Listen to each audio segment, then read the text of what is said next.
All right, weekends. I am in my car and just finished up with a workout and was thinking about what is like the biggest shift I made and what is the biggest shift that my clients make in order to finally get out of that cycle of like they see weight loss during the week and then they gain it back during the weekend and they're constantly in this yo-yo cycle, right? And here's a couple things I know. The first thing I know is that weight loss happens in the small decisions, right? So maintenance, if you are doing this kind of weekend cycle right now where you're kind of staying in the same spot week over week because the weeks go pretty well, but then the weekends tend to fall apart, like you're in maintenance, right? You're maintaining where you're at. As long as you're not gaining, you're maintaining where you're at. Maintenance requires a different set of tools than fat loss does. And that's just the honest truth. And this is like things that I go into in our Flourish in 45 program, is understanding what it actually takes to lose fat. And a lot of us don't understand that fat loss is a pretty specific goal. And there are certain things that we have to do and we have to sacrifice in order to get there. Now, fat loss is not meant to be forever. So that's the other thing that we get wrong a lot of times, is that we think, oh my gosh, I'm going to have to do this for the rest of my life. I'm going to have to sacrifice these things for the rest of my life. And I'm never going to enjoy the things I love.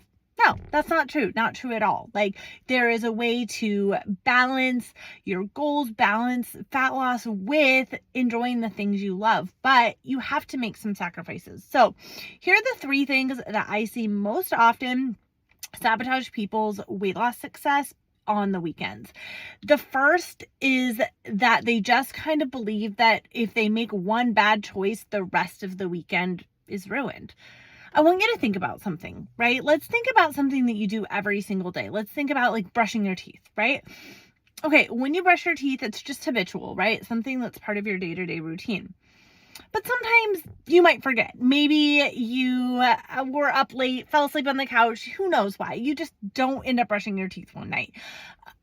You don't wake up the next morning and go, oh my gosh, I am such a failure. I can't brush my teeth. Well, I guess I'm never going to brush my teeth again. Or, oh, guess I'll start again on Monday. No, you just brush your teeth.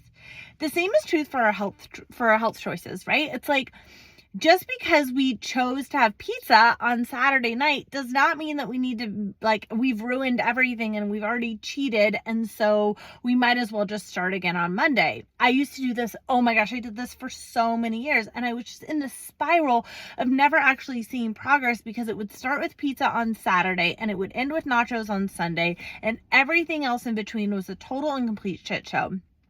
And I was frustrated all the time with never getting to where I wanted to go. But that one belief, that one thought of oh, well, I already had one bad choice, so it doesn't matter, was holding me back. The truth is, we always have the opportunity to make our next choice a healthy one, right? That's always within our control. And when you really understand fat loss, you understand that actually all those decisions do add up. To be fat loss at the very basics of it is a caloric deficit, meaning you are consuming less calories than you're burning. And so when you think about it that way, yeah, every choice does matter. So, okay, have some pizza on Sunday, but you know what? Or on Friday, but you know what? Wake up on Saturday morning and have a healthy, high protein breakfast. You haven't ruined everything. Not at all. Brush your teeth, move on. The second thing is assuming that the alcohol that we are consuming doesn't count. Guys, this should have probably been first, because this is the number one thing I see clients struggle with, is their belief that consuming alcohol isn't part of the problem. I'm not here to tell you what your journey around alcoholic consumption should be. I personally have a couple drinks a week and that fits into my plan. But if you are having multiple drinks every night of the weekend and you're not seeing weight loss results, that's a place that you really need to look at, because honestly, alcohol impedes fat loss for a number of reasons. One, it's calorically dense, meaning that small little shot of tequila is almost 100 calories, and those calories add up. And even if it says low carb on the label, they are marketing geniuses.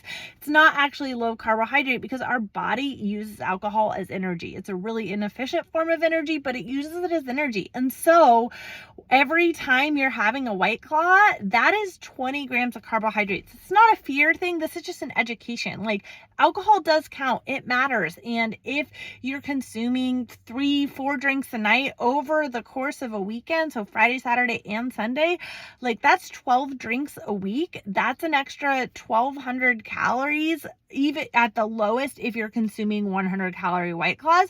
And that can be making a difference in your fat loss results.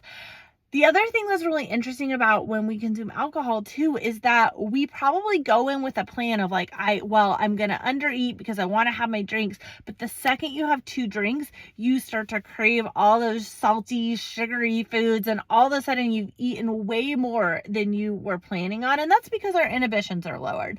So I'm not here to tell you alcohol can never be part of your life. But if fat loss is specifically your goal, you need to look at how many drinks you're having, and you need to get honest about whether or not that's actually productive in where you want to go. The third thing is, I see people don't go in with a plan. So we go in with a plan for the week, right? And weeks are structured. It's usually the same routine day after day. Like, it's very easy to be successful when our environment and our routine is the same. Weekends are a total crapshoot, right? It depends. Do your kids have sports? Are you traveling? Do you have a bunch of social engagements, right? And we just go in and wing it without a plan, and then we're surprised when we're not successful. Your plan does not need to include, I'm going to eat perfectly all weekend long and never have anything that brings me joy. That doesn't need to be your plan. But you need to go in with a realistic expectation of what's in front of you. Do you have some protein prepped? Because guess what? You still, like, eating high protein throughout the week is still really, really important. Do you have protein prepped? Do you have a clear plan of like, okay, what events do I want to go to and just enjoy myself and make those joy meals? And what events am I going to go to and really try and stay the course and make as healthy as a choice as possible? These are just like simple little things that can absolutely help you stay the course through the weekend and come out on Monday morning feeling like, oh my gosh, I actually kept my promises to myself while still enjoying some of the things I loved. And the last thing in terms of winging it and having a plan is planning for setting yourself up for success for the next week. So carving out some time on Saturday or Sunday to bulk prep some protein, to cut up some vegetables, to plan your workouts. Like, when we go in with a little bit of intention, it changes the game. So this weekend, I want to encourage you. It's not about being perfect, but it is about being mindful. And if you want to see fat loss results that last, you need to look at 3 things. So you need to look at how consistently you're going in with a plan, what you're planning for, what your alcohol consumption looks like, and are you falling into that all or nothing trap of thinking that one choice then means that all your other choices don't matter? Because guess what? They do, and you always have control to make your next choice a healthy one. I'm Jen.